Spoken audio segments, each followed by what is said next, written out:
What is up, Packers fans? Happy Wednesday. Welcome into an all-new episode of the Pack-A-Day Podcast. I'm your host, Andy Herman. You can follow me on Twitter at Andy Herman NFL. You can find the podcast at Pack-A-Day Podcast. I don't know about you guys, but yesterday was the day for me that it hit me that we are here. We've arrived. The NFL draft is one day away now. The Packers obviously selecting pick 23 overall in the first round. See if they move up, stay there, move down, who they end up selecting. Sure, there's going to be throughout the course of the draft some disappointment, some excitement. What the hell is Goody doing? Why is there another projection sort of player with all these traits? Why can't you get somebody who had 4,000 sacks in college? I'm sure there's going to be a little bit of all of that, and then of course we'll talk ourselves into all the picks, no matter what. But it's a fun time of year. I hope you guys are excited for it. I know you are. Obviously, with it being in Green Bay, that's a whole nother level of excitement added on top of it as well. Should be a very fun next handful of days. And I'll be here for you. The whole Pack-A-Day Podcast crew will be here for you. Tons of live shows, tons of events, tons of obviously podcasts covering the players that get selected. It's a fun time of year. You know what else is a great thing to do this time of year? Hit that subscribe button. Like I said, there's going to be so much amazing content coming out. If you're on YouTube, if you're on the audio podcast, hit subscribe and make sure you get those alerts as well. If you're on the audio side, get those automatic downloads and get the alerts. And if you're on YouTube, hit that alert button as well. But make sure you subscribe to the channel. That helps the channel a ton. And I cannot thank you enough for that. Speaking not necessarily of subscribers, but of members, Max Urban, Luke Paul, thank you so much for becoming Pack-A-Day Podcast YouTube members. If you haven't checked out those memberships yet, make sure to do so.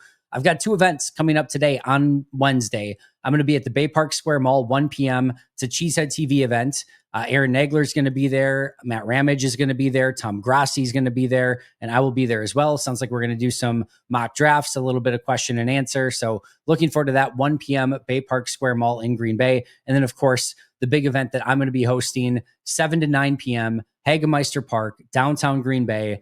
Tonight, Wednesday, live Q&A. I'll try to hang around as long as I can, answer any questions, do some meet and greets, whatever you guys want to do. I'll be there. I hope to see you guys there. It's going to be a really fun event, breaking down all the, potential possibilities and picks and questions that you guys have. I'll be there again, 7 to 9, Hagemeister Park in Green Bay. Hope to see you guys all there. Today, we're going to be doing our ultimate big board for the Green Bay Packers.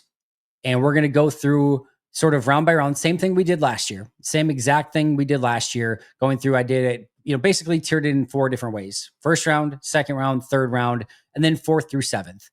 Like when you get to 4th through 7th, it's, parsing out the 4th through the 7th rounders is, again, probably a fool's errand, if anything. So just kind of combining them into one is a little bit simpler. It's just a little bit more logical is the more important thing there. If it was not easy, but if it was logical to sort of sort them by 4th through 7th, I would do so. There's just not a ton of value in doing that, to be honest. A couple things that I want to shout out first. A massive thank you to the Green Bay Draft Guide, which is super helpful in putting this big board together. If you have not checked out the Green Bay Draft Guide as of yet, I legitimately promise you, I cannot recommend it enough. There's still time. It's going to get you all the players that you kind of want to look at in this draft that hit the Packers profiles and their metrics and all those sort of things. Cannot stress it enough. They've done unbelievable work. Check it out. Check out the Cheesehead TV Draft Guide as well. While you're at it, just some really awesome people doing some really cool work covering the draft from a Packers point of view. Green Bay Draft Guide, Cheesehead TV Draft Guide, but a huge shout out to the Green Bay Draft Guide for helping me, be able to put this big board together. Also a shout out to Brennan Rupp, PackersWire.com. Just had him look over the big board just to make sure I wasn't missing anyone, making sure that anything didn't look crazy out of place. He just had a few guys kind of back of the roster or back of the draft guys to look at that I added in on there. So I appreciate Brennan giving me a second pair of eyes looking at this as well. Some interesting notes about the big board last year compared to this year. All right. 140 players were on the big board last year. Let's go over last year's big board for a second first. Last year, I did this exercise, had 140 players on the big board, 17 players in the first round, 24 in the second, 37 in the third, and then 62 from the 4th through the 7th rounds. So 140 players in total. Now, last year, that's where I get to brag, hardcore brag. No, I mean, I'm actually pretty excited that we were able to narrow it down this well. 140 players on that big board. So we're not talking 300, 400 players on a big board here where, of course, you're just going to hit everything, right? 140 players. We got 8 of the 11 draft picks on that big board last year. In fact, we had Jordan Morgan on the first round line. Now, if you listen to the podcast from last year, Jordan Morgan had been on the second round line at that point in time. I actually had to do a double take because I re-listened to the podcast and he was on the second round line, which it made sense. I did update it. I double checked it. I did update it prior to the draft, and I did have Jordan Morgan on the first round line right prior to the draft. And I have the tweet that was prior to the draft to prove it. So Jordan Morgan was on the first round line in that group. Edgerrin Cooper and Javon Bullard were both on the second round line. I did not have Lloyd or Hopper on the third round line, but I had both of them on the 4th to 7th round list. Evan Williams was at the top of the 4th round list. The 4th through 7th list. Caetano Ladapo was 4th through 7th list. Michael Pratt was 4th through 7th list. And then also Donovan Jennings and Omar Brown, two players that Donovan Jennings was their biggest priority undrafted free agent. And then Omar Brown was a player that they picked up for the practice squad after Denver released him. And then he ultimately got a cup of coffee on the active roster and actually played in some game time this last year as well. So Donovan Jennings, Omar Brown, also on that list. So out of 140 players, we got 8 of the 11 draft picks correct and 2 sort of priority undrafted free agent types in Donovan Jennings and Omar Brown. The 3 players that I missed on last year that were not on the big board that were ultimately selected, Jacob Monk, which sort of center only kind of guard, a little bit, kind of a smaller type player, not the super freak athlete. You can understand maybe why he wasn't on that list, but Senior Bowl player, obviously somebody that Green Bay liked. Travis Glover was not on that list. He's a little bit, outside of their normal realm of like kind of size that they look at offensive tackle, but he's a fun player as well. And then Kalen King late in the 7th round was not on the board either. So Monk, Glover, and King, the 3 players that I did not have 3 late kind of day 3 selections. All the other Packers draft picks, and again, 2 priority undrafted type guys were on that board last year out of 140 players. So 8 of the 11 draft picks, 2 practice squad players out of 140. This year, it's a little bit different. And if you look at it, it kind of makes sense. If you look back at last year's draft and then look at this year's draft, I have 197 players on this year's draft. And that is not in an effort to make sure I get all of the draft picks on there. It's not what I'm trying to do. I'm trying to show you the guys that are probably most likely, on Green Bay's board, and then go position by position, see the strengths of it. You can see it horizontally. You can see it vertically. I think that's more of the important aspect of this. It's not to try to predict every single one of them right. The reason I think it makes sense that we have 197 this year instead of 140, think of these 2 draft classes individually. Last year, if you remember, right, everyone sort of talked about how the 6th and the 7th rounds were basically what normally you would find in undrafted free agency. So those would normally be like kind of priority UDFAs. And if you look at Green Bay, right, like guys like Michael Pratt and Kalen King, they cut both of those players. Now they were able to get King back on the practice squad. Pratt left for Tampa Bay's practice squad, but they don't cut a lot of draft picks. They did last year.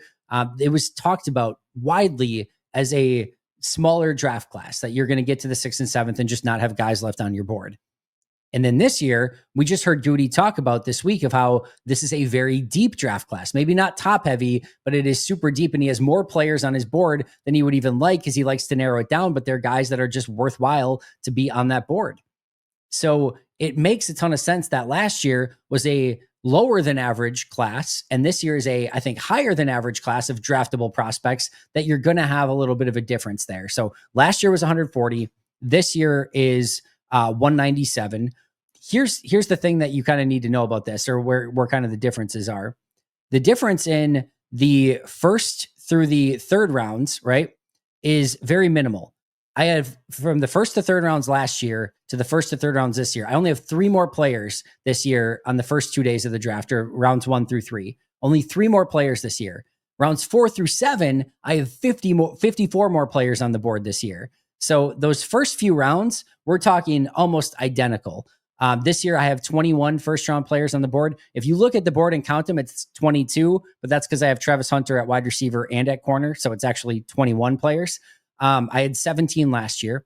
In the 2nd round, I have 30 players this year. I had 24 last year. And in the 3rd round, I have 30 players this year. I had 37 last year. So a few more first rounders, a few more 2nd rounders, a few less 3rd rounders, and then a ton more 4th through 7th rounders. So deeper, not necessarily more talented or more options at the top of the draft.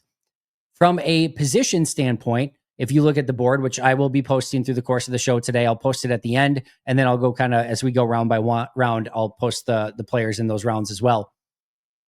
I have The most players that I have on there, the position that I have the most of on this board is probably not going to surprise a ton of people. Interior defensive line. We have heard over and over and over how deep this class is. I have 26 interior defensive linemen on this list on the big board in some capacity. So 26 interior defensive linemen. Next is 23 wide receivers and 23 interior offensive linemen. So again, those are good positions for Green Bay. 22 corners, another great position for Green Bay. I have 20 edge rushers, 17 safeties, 16 linebackers, 15 tight ends, 14 offensive tackles. I want to talk about that for a moment. 14 running backs and 8 quarterbacks. Now, to be clear, those numbers are not indicative of the overall classes in totality. For example, I do not have Cam Ward or Shedeur Sanders on my draft board. I think it's fair to say that they are not going to be Green Bay Packers. They would be on, normal teams that needs a quarterback and that could potentially take a quarterback and run. They would be on the board, right? But for the Packers, they are not. So we talked about this last year on this episode as well of like, these are always difficult conversations. Like if Cam Ward got to 23, like would Green Bay consider, maybe you could be the best player on the board, but while we're living in the world of being realistic, we know he's not going to be there. So there's no need to put him on the board here and have any sort of real discussion about it. So it's not to say that there's not more quarterbacks that would be on most teams' list or other teams' list, but for Green Bay, until you get maybe to late round 3, that's probably the earliest you could really consider somebody. And we'll kind of go through that here in just a moment. But for Green Bay's specific big board that we're putting together today, 26 interior defensive linemen, 23 wide receivers, 23 interior offensive linemen, 22 corners, 20 edge rushers, 17 safeties, 16 linebackers, 15 tight ends, 14 offensive tackles, 14 running backs, and 8 quarterbacks. 14 running backs, 8 quarterbacks. The one I mentioned that I want to go over is offensive tackle. Only 14 offensive tackles that I have on this list. 5 of them are in the first round. And 2 of them, Will Campbell and Armand Membu, are not going to be there. So you can almost take it down to 12. There is only 1 second round offensive tackle, 2 third round offensive tackles, and then 3, 4, 5, 6 4th through 7th round offensive tackles. It is by far and away the lightest class of, I think, players that Green Bay would legitimately consider at that position. So I know that nobody wants the, Josh Simmons pick or, like Josh Connerly Jr. or something like that. Like that would be a tough pill to swallow in the first round. Just know that like, if you want a talented tackle, and I'm not saying they should, they got Zach Tom long-term. You've got already Rasheed Walker. You've got Jordan Morgan that they just selected a year ago. I'm not saying they should need that, but if you did want one, you might want to get in on it at pick 23, because if there's one there, you may not be guaranteed another opportunity for a ton of tackles, specifically on day 2. And then day 3, you're just taking, flyer type players at that point. So those guys are going to go, I think, relatively fast. And if you want to get one, you should probably get one sooner rather than later, because once that first round goes, it gets very slim, very, very, very fast. So just kind of a noteworthy one there as well. As I mentioned, Travis Hunter is on the list twice. Not that it matters. He's going to be gone, so we don't need to spend a ton of time on that. All right, let's get to our big board. We're going to start in the first round. I have no quarterbacks, no running backs, no tight ends, no interior offensive linemen, no linebackers, and no safeties on my board in round 1. Prove me otherwise, right? We know they're not taking a quarterback. Shedeur Sanders is not going to be the guy in round 1. I mean, man, Omarion Hampton is a hell of a football player. We know Genty's going to be gone. I think Hampton, at least there's a chance Hampton's gone. I just don't think that can be the trigger that Green Bay pulls in the first round to go get a really talented running back. But when they have a stable of running backs already, just don't think you can get there. Tight end, man, the top 2 tight ends in this class are really, really fun. But again, you have a law of diminishing returns at some point. They still have faith in Musgrave. Kraft is really good. I don't know that you need to go, obviously, top tier tight end. I'm sure that would not be their pick or like their choice. But if one of them's there, do they maybe consider it at 23? Because both are kind of expected not to be there. Maybe they could consider it, but I just don't see it. Interior offensive line, Gray Zabel would, maybe Donovan Jackson, but Gray Zabel would probably be the only example of this. It's a non-premium position. It's a smaller school player. To me, it's not something Green Bay usually does in round 1. Maybe there's a red herring or 2 there, and maybe they just really love him. It's possible. Just don't see that being the direction that they ultimately go in. Interior defensive line, we'll get to in just a moment. Linebackers, again, I don't see a world in which you could do a linebacker in the first round. And then, of course, safety, Eman Wari, Malachi Starks, good players, but their safety room is beyond stacked. Just don't think you can do it. So try to prove me wrong if you want to, but I can't find a way in which they take a quarterback, running back, tight end, interior offensive lineman, linebacker, or safety. We'll get to defense in just a moment here in the first round, but I want to focus on offense. Talked about this a little bit on the members Q&A yesterday, but if I told you right now, Green Bay took an offensive player in round 1 at pick 23, or, we'll just say at pick 23, right? Maybe if they move up or down, things could change a little bit. But if I told you for certain Green Bay took a player at pick 23, it feels like it might be kind of easy to narrow that down, right? Travis Hunter gone. Ted McMillan, by all accounts that we're starting to hear now, is going to be gone. Matthew Golden, I wouldn't give up entirely, but the expectation is, whether it's Dallas or somebody right around there, that Matthew Golden's going to go earlier than 23. So he's probably gone. Armand Membu, Will Campbell, and now it sounds like Kelvin Banks also going to be gone. I also don't know that, Banks is going to be a Green Bay type of guy anyway, but he's on the big board. I think he's also probably gone. There's only 3 offensive players left that sort of make any sort of sense in the first round after that for Green Bay at the positions of need that, again, they would potentially look at. Emeka Egbuka, Josh Simmons, and maybe Justice Mosqueda brought this one up in an article over on Acme Packing Company on Tuesday. And I love this player, but this would be a little bit steep, I think, at 23. Josh Connerly Jr. I love the player. Absolutely love the player. I think he has everything he needs to be super successful in this league. Of course, you need more seasoning, technique work, all those things. Every offensive lineman does, but he has every trait and just skill set imaginable to be successful at left tackle. Who besides Egbuka, Josh Simmons, or maybe Josh Connerly could be the pick if it's an offensive player? I don't see Luther Burden. So much so that I don't see Luther Burden as their type that I don't have him on the board at all. I don't have him there. I don't think they're going to take a really bad blocking wide receiver that probably is a little bit more slot oriented, even though I think he can do a little bit of everything. I would love to be wrong. I will be thrilled if I'm wrong on that one and they take Luther Burden, but I just don't see it. And it sounds like he's going to be, I think he's like minus 300 to go in the second round. So we can probably, again, eliminate him from the first round conversation altogether. Again, we talked about the other positions. None of the other positions make sense. Jaden Higgins, we'll come back to that. There's no other offensive tackle. So I guess the only other 3 that would even be remotely in the conversation, again, assuming Hunter, McMillan, Golden, Membu, Campbell, and Banks are all gone, the only ones that even remotely be in the conversation to me would be Jaden Higgins, Gray Zabel, or Donovan Jackson. Those are the only ones you could remotely get to. With Higgins, like, man, maybe if they moved down in the first round to like 32 and made him their wide receiver pick at 32, maybe 23 seems ridiculously steep for Jaden Higgins. Gray Zabel, again, maybe that would maybe be one that you could talk me into. It's not because he's not a good player. I think he's a very good player. That's not my concern. It's just I don't know that that's where they would need to go. More interior offensive line, somebody that's switching positions, small school. That's, again, not what they usually look for. Donovan Jackson, maybe. Again, I don't think he would be exactly what Green Bay's looking at. Are they going to go guard only when they just signed Aaron Banks to a big deal? Again, it doesn't feel like that would be the case. So I'm like legitimately saying, unless a Matthew Golden falls, if you told me right now that they picked an offensive player in round 1, Emeka Egbuka, Josh Connerly Jr., Josh Simmons, I can't really wrap my head around anyone else.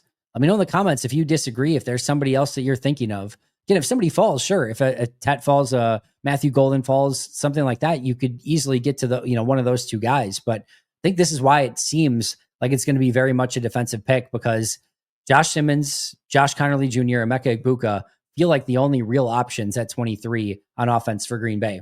Defensively, Mason Graham, who's going to be gone, Derek Harmon, Kenneth Grant, and Walter Nolan along the defensive line.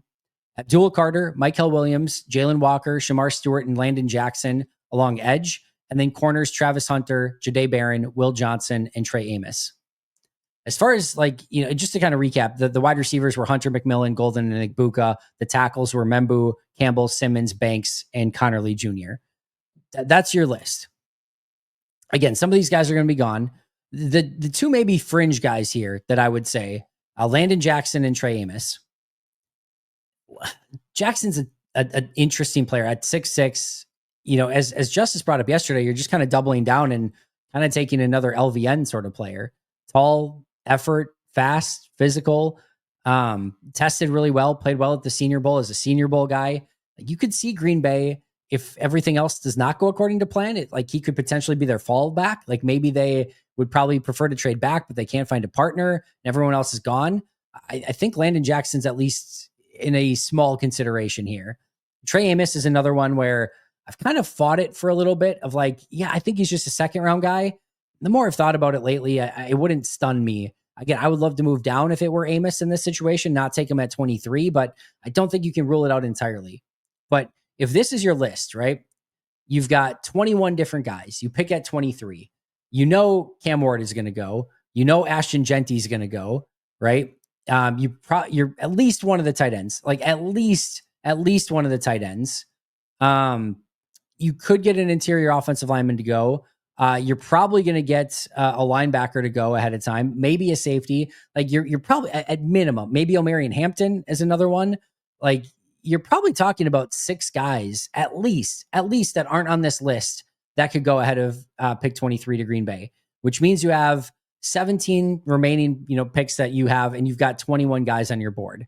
So Green Bay should theoretically have a few guys at least from this board available. Travis Hunter, Tet McMillan, Matthew Golden, Emeka Egbuka, Armand Membu, Will Campbell, Josh Simmons, Kelvin Banks, Josh Connerly Jr., Mason Graham, Derek Harmon, Kenneth Grant, Walter Nolan, Abdul Carter, Michael Williams, Jalen Walker, Shamar Stewart, Landon Jackson, Jahdae Barron, Will Johnson, and Trey Amos.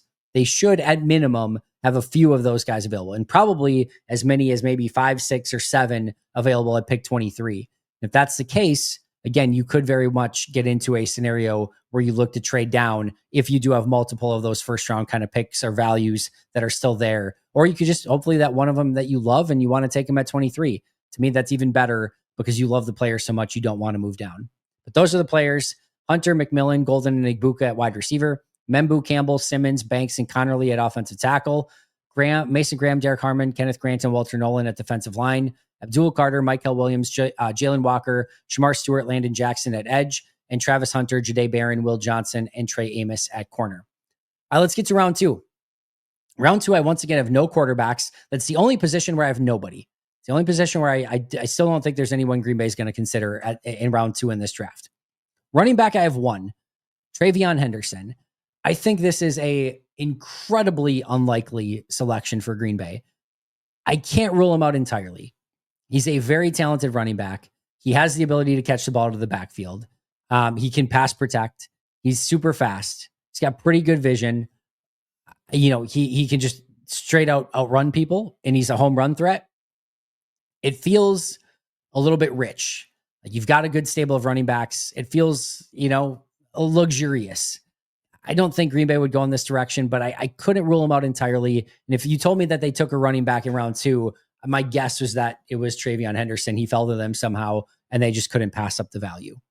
Wide receivers, I have 5 different wide receivers: Jaden Higgins, Jack Besh, Jalen Noel, Jalen Royals, and Trey Harris.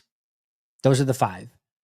I think there's differing, thoughts here. I think Higgins and Royals are probably a little bit more the type that they need. I think Besh can do a little bit of everything. Don't rule out Jalen Noel. I'm saying this right now. Like, I know everyone looks at Higgins, and I think you look at Noel and you see a little bit more of a slot guy. Noel's a really good route runner, and it wouldn't stun me if he could play on the outside, and if Green Bay thought he could play on the outside. And I know a lot of people really like Jalen Noel. I just don't give up on him entirely as a potential Packer. He's on the list, and then Trey Harris as well. Outside, more possession type wide receiver. Not sure that's exactly what they need, but you need an outside wide receiver, and you would love a burner. You're not getting a burner, but you're getting a still really solid wide receiver. So Higgins, Besh, Noel, Royals, and Harris at wide receiver. I have 3 tight ends: Mason Taylor, Elijah Arroyo, and Terrence Ferguson. I don't think they would do this, but these are 3 tight ends that should be under consideration. Mason Taylor, 20-year-old, Jason Taylor's kid, really talented, but needs some work, right? To me, you have Mason Taylor on the roster already and Luke Musgrave. Both have high end upside. They both have some technique work to kind of figure out. Now, Taylor's younger, but I think you just already have that player. But I, again, couldn't rule it out entirely. Elijah Arroyo, I love. Pass catching tight end, can do a little bit of H-back stuff. I think he'd add a really unique weapon to this offense and give you some Musgrave insurance just in case he doesn't work out. Again, rich would be the right word here again, or luxurious. Like it's not needed, but I can't rule it out entirely. And then Terrence Ferguson is a guy that I think they are going to like a lot, just from his athletic profile. So those are the 3 tight ends that you could start thinking about come round 2. I told you there's only one offensive tackle. Ariante Ursary, the offensive tackle out of Minnesota. Love this kid. I think he's phenomenal. I think he is, obviously big, physical, athletic. He moves so well for his size. I don't know that he's a perfect, again, 1A type Packer player here, but I would be thrilled. And again, once you get past those first few, there's just not a ton of options left through the remainder of the draft at tackle. So Ursary still on the board here in round 2. Gray Zabel, Donovan Jackson, Jonah Savayanea out of Arizona, Jordan Morgan's former teammate, and then Wyatt Millum in the second round, I think are some interior offensive linemen that Green Bay could consider here. Interior defensive line, Tyleek Williams, Darius Alexander, Alfred Collins, and TJ Sanders. By the way, if you're watching this on the video show, if you're seeing this out on Twitter, if you want to look at it, I will post it on Twitter at some point on Wednesday as well. But the bold players means that they were in for top 30 visits. So if you're looking at it and wondering what the heck the bold means, it's because they were in for a top 30 visit. But Tyleek Williams, Darius Alexander, Alfred Collins, and TJ Sanders at interior defensive line. At edge, Donovan Ezeraku, JT Tuamalu, James Pierce, Braden Swinson, Nick Scorton, and Jordan Birch. I do think there's still going to be a talent available at defensive end. You might say, well, Ezeraku's not going to be there. That's not necessarily the point. The point is when I think Green Bay would consider them. I know that Travis Hunter's not going to be there either, but would they consider him in the first round? Absolutely. So, how I kind of look at this, you put your board together, and then as soon as somebody's taken, you can easily cross them off, right? And you never quite know what's going to happen. Do I expect Donovan Ezeraku to get there at 54? Hell no. But I think he's more of a second round, probably grade in Green Bay's eyes, where maybe then you're willing to take a little bit more of a flyer on the lack of, just height, weight, and those sort of things. But I think he's a first round guy, always. But again, crazier things have happened for Green Bay's board. I think he's a second rounder. But again, very talented second round class here, at least in this board. Ezeraku, Tuamalu, Pierce, Swinson, Scorton, and Birch. Be pretty thrilled, honestly, with any of those guys in the second round. Carson Schweschinger, I don't think, again, they take an off-ball linebacker this early in the draft, but he is very much a Packers type. Could see him potentially, at least if everything else maybe fell through, if they just fell in love with them. Second round at earliest for Schweschinger. Maxwell Hairston, Benjamin Morrison, Savone Revel, and Azare Thomas at corner. This is an interesting group. Like I've seen some buzz for Hairston in the first. I can't quite get there. I wouldn't hate it. I like him. I think he's a really talented football player. I think 23 is steep. I think his weight is going to be what maybe pushes him down a Green Bay centric board a little bit. I think they would love him in the second. I think the first might be a little bit rich for Green Bay. Benjamin Morrison coming off the injury, Savone Revel coming off the injury, then Azare Thomas, really talented player, 20 years old. I think going to need a little bit of seasoning, but he is somebody that I think does have a lot of talent, and I could see Green Bay being very interested in round 2. And then at safety, I couldn't rule out Nick Emanwari entirely. He's a very unique prospect. I very much expect him to go in round 1, but somehow, some way, if he did get to 54, I think Green Bay, despite having a billion talented safeties already, I think that at least have to consider that in round 2, even if they don't take him. He's just too talented to probably pass up at that point in time. So running back Trayvon Henderson, Jaden Higgins, Jack Bash, Jalen Noel, Jalen Royals, and Trey Harris at wide receiver, Mason Taylor, Elijah Arroyo, Terrence Ferguson at tight end, Arante Ursary at offensive tackle, Zabel, Donovan Jackson, Jonah Savanea, and Wyatt Millum at interior offensive line, Tyleek Williams, Darius Alexander, Alfred Collins, and TJ Sanders at the interior defensive line, Donovan Ezeraku, JT Tuamalu, James Pierce, Braden Swinson, Nick Scorton, and Jordan Birch at edge, Carson Schweschinger at linebacker, Maxwell Hairston, Benjamin Morrison, Savone Revel, Azare Thomas at corner, and Nick Emanwari at safety. All right, let's get to our third round players. I finally have quarterbacks here. I have no tight ends, but I do have somebody at every other position. So Tyler Shaw or Jackson Dart. If either of those guys are there in the third round, that's as soon as you can start considering. So I think either of them are going to be there in the third round. I do not. I think they'll at least go in round 2, if not maybe earlier, but I don't expect them to be there. But somehow Green Bay sitting there in the third round and one of those players are actually available, I think you would have to at least consider it. Would they probably do it? Probably not. But that would be the first time you could actually start to think about it a little bit. Running back, Caleb Johnson, Quinshon Judkins, and Cam Scatabo. I don't think Johnson or Judkins have a really, decent chance of being there at all. Maybe Scatabo at that point, but again, unlikely. But those would be the 3 that I think they would look at if they did shock the world and maybe take a running back in round 3. 5 wide receivers that I think are potentials here: Dante Thornton, Ty Felton, Isaac Tesla, Elik Ayominar, and Torrey Horton. I know what some people are thinking. Like, isn't Dante Thornton a 5th or 6th round guy? A lot of people have him there. Here's the thing.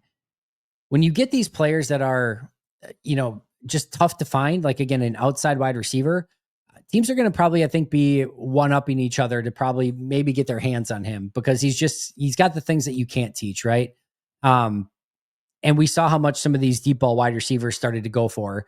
So if you can make something out of him, you're getting an unbelievable value. My guess is he probably goes closer to end of round 3, early round 4 than anything in the 5th or 6th rounds. If Green Bay wants that, MVS or even kind of Christian Watson type wide receiver, obviously Thornton is very, very raw, runs like it's basically a go and a comeback route with maybe a post mixed in here and there, but he has like 4.2 40 speed. He's 6'4", 6'5", somewhere in that range. He's a freaky athlete, a very freaky athlete, but if you want him, I think you're going to have to maybe get him a little bit earlier because of the rarity of that type of player. But Thornton, Ty Felton, Isaac Tesla, Elik Ayominar, and Torrey Horton at wide receiver. No tight ends. Logan Brown and Anthony Belton at offensive tackle. Marcus Bow, Jared Wilson, Tate Ratledge, and Emory Jones Jr. on the interior of the offensive line. Interior of the defensive line, Josh Farmer, Omar Norman Lott, and CJ West. At edge, Jack Sawyer, Princely Human Milan, Elijah Roberts, and Kyle Kennard. Some possibilities there in round 3. Sam Mondin Jr. and Danny Stutzman at linebacker. Darian Porter, Noel Williams, and Bilal Cohn at corner. And Kevin Winston and Billy Bowman at safety. Those are my third round guys. Again, I think you're still finding some edges that could potentially make sense. I still think there's a couple corners out there that you could get. Tougher to find offensive tackles, although maybe Logan Brown or Anthony Belton would make a little bit of sense here. Josh Farmer is a defensive tackle, more of a 3 technique. CJ West is more of a run stopper, although he's only 6'1" with short arms, not exactly Green Bay's type, but couldn't rule him out. And then still some wide receivers there, whether it's Tesla, Felton, Thornton, Ayominar, or Torrey Horton. You can see Green Bay really going with any of those at round 3 if they did not get one as of yet. That brings us to players rounds 4 through 7. I'm not going to have a huge breakdown here. I've watched a handful of these guys, the Packers top 30 visits and a couple others, but again, I'm trying to focus on the top 100 as much as I can. Quarterbacks that could make sense: Taylor Algersma, Will Howard, Brady Cook, Seth Hannigan, Riley Leonard, and Kyle McCord. Running backs include Damian Martinez, DJ Giddens, Bashul Tootin, RJ Harvey, Taj Brooks, Montrell Johnson, Ja'Cory Korksky Merritt, Donovan Edwards, and Khalil Mullings, and Phil Maffa. Then at wide receiver, Nick Nash, Andrew Armstrong, Rock Taylor, Chimere Dike, Isaiah Nair, Jordan Watkins, Keandre Lambert-Smith, Elijah Badger, and Savion Williams. Tight ends include Jackson Hawes, Benjamin Juresic, Gavin Bartholomew, CJ Dipre, Thomas Fidone II, Joshua Simon, Jalen Conyers, Orande Gadsden II, Luke Lachey, Mitchell Evans, Shane Calhoun, and Carter Runyon. Offensive tackles: John Williams, Dalton Cooper, Marshall Foreigner, Branson Taylor, Valentin Sen, and Carson Vinson. Interior offensive linemen: Caleb Rogers, Eli Cox, Essa Pohl, Jacob Bayer, Joshua Gray, Luke Newman, Bryce Cabildu, Drew Moss, Drew Kendall, Connor Colby, Garrett Dellinger, Jackson Slater, Jonah Monheim, Jake Majors, and Marcus Ware. Interior defensive line: Cam Horsley, Zeke Biggers, Nash Hutmacher, Keontae Hamilton, Warren Brinson, Ty Hamilton. A couple Hamiltons there. Jordan Phillips, Jared Harrison, Hunt, Peyton Page, Vernon Broughton, Jay Toya, Thor Griffin, Shamar Turner, Riley Mills, and Ty Robinson. Off-ball linebackers, edge rushers: Savion Jones, Fadil Diggs, Tyron Ingram Dawkins, then Tyler Barron and Barron Sorrell. Off-ball linebackers include Francisco Mayuaga, Tedye Buchanan, Jamin Dumas-Johnson, Chandler Martin, Nick Martin, Kane Madreno, Sean Dolek, Bam Martin-Scott, Cody Simon, Jack Kaiser, Jalen McLeod, Carson Brenner, and Jackson Woodard. Corners include Jason Marshall Jr., Caleb Ransaw, Micah Robinson, Zach Frazier, Katan Crawford. Could do double Katans in the secondary. That'd be fun. Isas Wexter, Jordan Hancock, Dorian Strong, Marcus Harris, Tommy Hill, and Quincy Riley. And last but not least, the safeties, Maxton Hook, Craig Woodson, Dean Clark, Josh Minkins, Donovan McMillan, Marcus Sigel, Jonas Sankler, Lathan Ransom, Iverson Brown, Jonathan Edwards, Jalen Reed, not Jaden Reed, Jalen Reed, Dan Jackson, Aubrey Burks, and Malachi Moore. That is my full big board for Green Bay, 197 players strong. Let me know if there's anyone you think I'm missing, should be higher, lower, etc. I would love to hear from you guys. All right. What I did then is I took that big board. I did one mock draft with this. This is not my official final mock draft or anything like that. It's my big board mock draft. So assuming the big board is set up that way, and then what I did is I used the consensus big board to be like kind of the tiebreaker between rounds. So I did one mock draft using this big board as my guide. And then when there were tiebreakers or whatever, I used the consensus big board. I had a couple of things that I broke on it. I'll talk about those in just a moment. But in the first round, you got Shamar Stewart, edge rusher out of Texas A&M. In the second round, Azare Thomas, corner out of Florida State. In the third round, the highest available player left, actually, I think in the second too, was Jackson Dart.